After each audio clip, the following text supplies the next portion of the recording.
Bun găsit, dragi copii! Săptămâna aceasta vom învăța foarte multe lucruri despre fructele de toamnă, iar astăzi ne vom opri la măr, căci despre el este vorba, despre cel mai iubit fruct.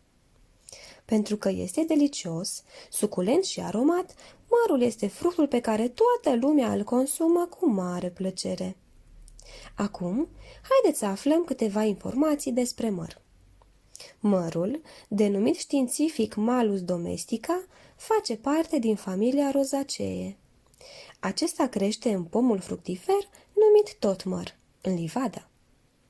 Mărul este unul dintre cei mai cultivați pomi fructiferi din lume. Iată, în imagine avem un coș cu mere. Nu sunt toate la fel. După cum bine vedeți, merele din coș sunt roșii, galbene și verzi, asta pentru că există mai multe soiuri de mere. Merele seamănă cu mingea cu care noi ne jucăm.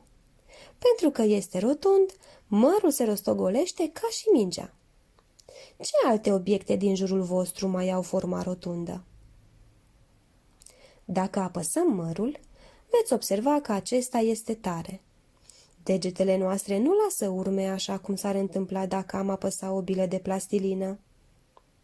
Haideți să căutăm în jurul nostru și alte obiecte tari. Acum, apropiați mărul de nas și trageți bine aer în piept. Ce simțiți? Vă place mirosul de măr?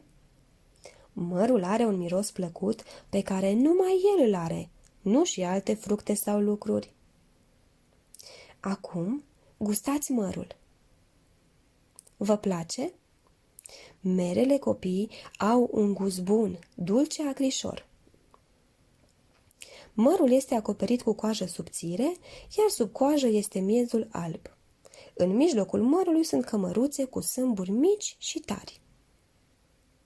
Fie că le culegem din livada noastră, fie că le cumpărăm din piață sau de la magazin, merele bogate în vitamine trebuie spălate foarte bine înainte de a le consuma, putând astfel să le mâncăm crude sau în compot, în plăcintă sau în prăjituri. Copiii, nu uitați!